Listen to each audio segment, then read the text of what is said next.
What I want to talk about today is a topic that gets introduced to middle schoolers as a subject around the world, which is a topic that sometimes people find boring. That is, it's kind of a branch of social studies, as what you might have studied in junior school. And the topic, of course, the subject, of course, is history. But history, not like how most people think about it in terms of the part of history that interests me is not about the kings and the kingdoms and what happened, why, what happened, who were the people. That interest did not grow in that did not develop in me when history was first introduced to me. In fact, like most students around the world, I also felt that that part of things were quite boring and frankly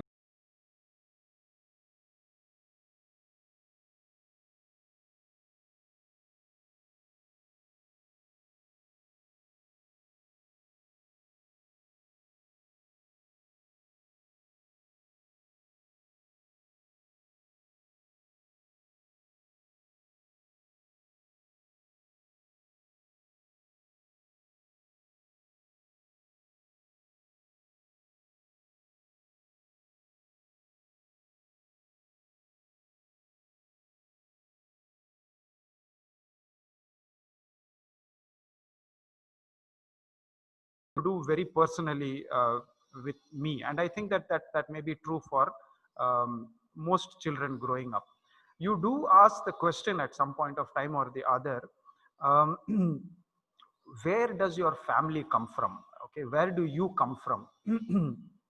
And most families, you would have somebody older, either your parents or your grandparents, or somebody, aunts, uncles, other relatives and so on, older people who would give a little bit of information about your family background. Okay, so where they come from, who your ancestors were, because in general, today we do not know much beyond a second generation. So you know your parents, you know your parents age people, your aunts and uncles and so on, and then there is one level above that, your aunts, sorry, your grandfather, grandmother, maternal grandparents, paternal grandparents, and maybe some people associated with them, their brothers, sisters who live in different places. So if you went traveling in the vacation and you stayed in different people's houses or met people, you would meet some of these people.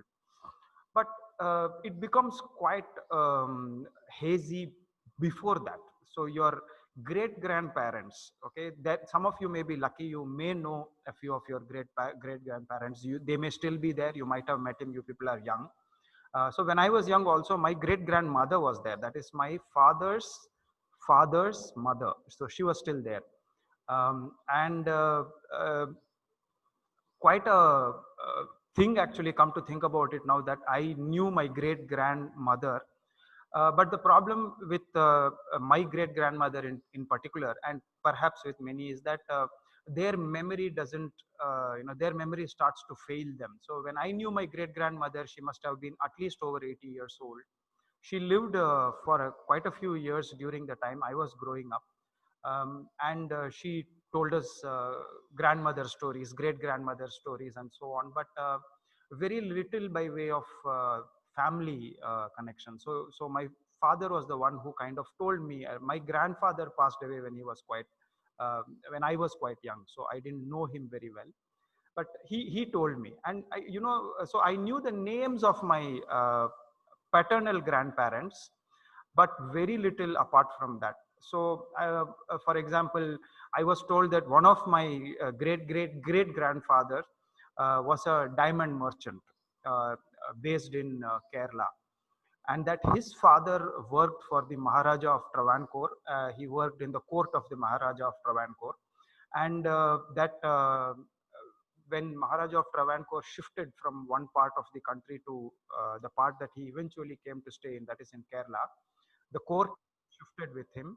And when the court shifted, we also shifted our family to Kerala. So bizarrely, my father's family comes from Kerala, although I don't know much about the language. We had an ancestral house, so we used to go there for summers, and that's all I know. anything before that is completely unknown. So I have no idea, before that what happened.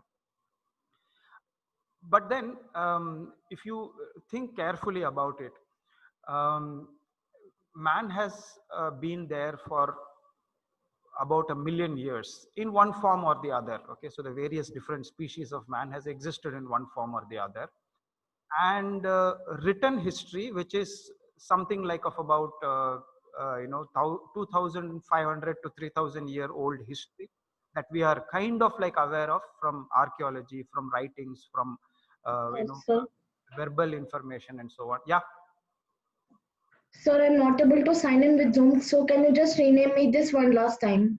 that's okay. Let it be. It's fine. I know who you are, so it's not a problem. So, then, if you think about it, we have been around for 3,000 years, and obviously for much longer than that. They say that agriculture was invented about 15 to 20,000 years ago, and before that we were hunter gatherers and we were wandering, several different parts of the world. If you think about it, you go back 30,000 years ago. Okay, you go back 2,000 years ago. You will find one person, right? One man and one woman who you can be certain, you can say that these two people are the people from whom I descended. So 2000 years back, there was one unique man and one unique woman, right? From whom your family, your whole genealogy extended right down to you. Okay. And if that seems surprising enough, if you go back 5,000 years, there would still be one man and one woman from whom you would have descended. And you go back 10,000 years, that would be the same. You go back 30,000 years, it would be the same. In fact, you can go all the way back to the beginning of human evolution, and there would be one man and one woman from whom you can trace. Of course, you cannot literally trace. There are families, say royal families and so on, who can trace their ancestry back several generations. They may have uh, recorded, because they are important people. They would have recorded their ancestry back to maybe 500 years, 600 years, maybe even longer than that. Perhaps 500, 600, I would think, is the limit. There may be very few families in the world who can trace back even further than that. But you won't know the exactness of it, but you can easily imagine that there has to be a continuous line. There has to be a continuous line going back to the dawn of human evolution, right? And another surprising thing, if you think about it, is that as we go further and further back, the chances of each one of us sitting here in this meeting being interrelated becomes higher and higher. Okay, and somebody has said that if you go back enough generations, I think they said 40 or 42 generations, I'm not very sure, then every individual in the world can be united to some small tribe or family, from which everything else came out. So there's a very good possibility, we all being Indians and we all living in this particular part of the world, that we will all find common ancestors very quickly when we go back. So that's one thing that fascinated me as a child. Um, what I would like to read out to you is something that is part of our common ancestry, which we have been told quite a lot. If I am not mistaken, almost everybody in this group would claim our religion as being Hinduism. Okay, is there anybody who is not a Hindu in this group? I'm like an atheist. No, that is a different thing.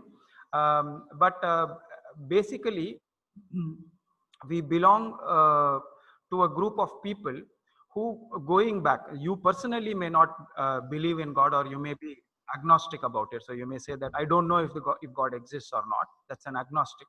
And somebody else who might say I don't believe in the existence of God. So you're an atheist. That's okay. But going back, I myself am agnostic. I'm kind of leaning towards atheism, but I am not atheist yet. I'm an agnostic.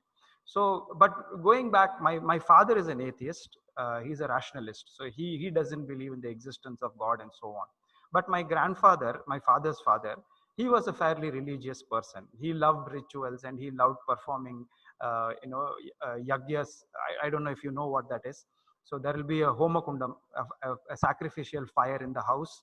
Priest would be called, and we would celebrate festivals and so on. So we come from that culture, culture of Hinduism. I'm not talking about the religion or the religious practice of Hinduism, but the culture of Hinduism. So the book that I want to quickly read out to you from, I hope we have time, is this book, the Vedas and the Upanishads. So in relation to Hinduism, many of you might have heard of these terms, the Vedas and the Upanishads. Yeah, sir. Yeah, so these are sacred books which have been a subject of great controversy in the recent past. So when asked where does Hinduism come from, right, they point to the Vedas, and the Vedas were such texts, and they say they were religious texts. Actually, scholars differ, historians differ on whether they are really religious texts or not. And that from the Vedas, for about 2500 to 3000 years ago, the idea of Hinduism as a religion developed. Okay, so this lady, Rupa Pai, she has written this book on the Vedas, and another companion book that comes with the Vedas, the Upanishads, about which even I had no knowledge. Okay, so I learnt in school that there were 4 Vedas, Rig Veda, Samaveda, Yajur Veda, and Atharva Veda. But and Upanishads were very unknown. I actually didn't know anything about the Upanishads until recently. But I, of course, did not know anything about the Vedas. What was written in the Vedas? Who wrote the Vedas? Were the Vedas even written? So I had a lot of surprising finds about the Vedas and the Upanishads as I am reading through this book. I haven't finished reading it, but I am reading through it. So the part that I want to read through, I'm not sure if we have enough time to do this, but I'd like to start. Is this chapter, it's called Nature Songs of the Cattle Herders. So you can see, what the Vedas probably were. But this one talks a little bit more about, this particular chapter talks a little bit more about the purpose of the Vedas, rather than how they were written and what they were and so on. The first chapter already establishes all that. So as I'm reading it, if there is anything that comes to you as questions and so on, you can ask me. We may have to probably stop very shortly, but if that happens, it happens. Surprising as it may seem to us today, the Vedas, which are the oldest and among the most beautiful hymns to the nature gods that we have, did not come to us from a society of scholars who had read fat books, maxed their exams, or graduated from universities. They came instead from simple people who lived close to the land, slept under the stars, and had a close connection with the horses and dogs and the sheep, goats, and cattle that they herded. Who exactly were these people? Where did they come from? No one is 100% sure. After all, we are talking about people who lived 3,500 years ago. What's more, these people did not believe in permanence. They did not write things down, draw pictures on rocks for us to puzzle over thousands of years later, or build anything that would last a century, leave alone a millennia. They only left us their words, thousands and thousands of them, and their thoughts about how the universe worked and what the purpose of human life was and why we should not be afraid of death. And they made pretty darn sure that we would get to hear all those words and all those thoughts long after they had composed them, not by putting them down on perishable material like paper or bark or cloth. Instead, they put them in the best safekeeping boxes in the world, people's memories. All we know or think we know about these people comes from analyzing these words and thoughts. So the first surprising thing for me was that the Vedas were never written down as books. Okay, so initially when they were written down, hymns, songs, verses, etc., they were translated verbally from mouth to ear, from one person to another person. And surprisingly, many students through middle school and senior school also ask the question, what is the purpose of learning grammar in a language? Grammar is such an idiotic thing to learn. Well, actually, the reason why we learn grammar comes out when we think about this. When you want information to go from one generation to another generation without the information being messed up, you need grammar. That's what I understood from studying about these things. And what have we figured out so far? There are conflicting theories, but one of the most popular ones over the last few decades is that these people were horse riding tribes of nomadic goat herds and cattle herders from Central Asia, the area roughly occupied by Kazakhstan, Uzbekistan, Kyrgyzstan, Tajikistan, and Turkmenistan, who found their way to India, specifically the Punjab and its surroundings, around 1500 BCE, that is 3500 years ago. In their literature, these tribes referred to themselves as Arya, okay, and the Aryans called themselves that, and that literally meant the noble one. Experts who lean towards this theory believe that the reason that Arya tribes left Asia was because of overgrazing and drought had made their original homelands, that is the grasslands, unlivable for them and their animals. So climate change could have been one reason. Here it says overgrazing. I would say that overgrazing combined with possible climate change around that time might have caused these to start looking for pasture land outside. To ensure less crowding and better opportunities for all in this search for new pastures, they say the Aryans split up. One branch went east towards Mongolia, one west towards Anatolia, that is Turkey, and one south towards Bactria, the area of the Hindu Kush mountains. That's what leads to us. From Bactria, the Aryans divided again, one branch moving towards Iran and the other east towards the second branch, whose people these experts refer to as Indo-Aryans or the Indo-Iranians, settled first in the Punjab and later in the Gangetic plains.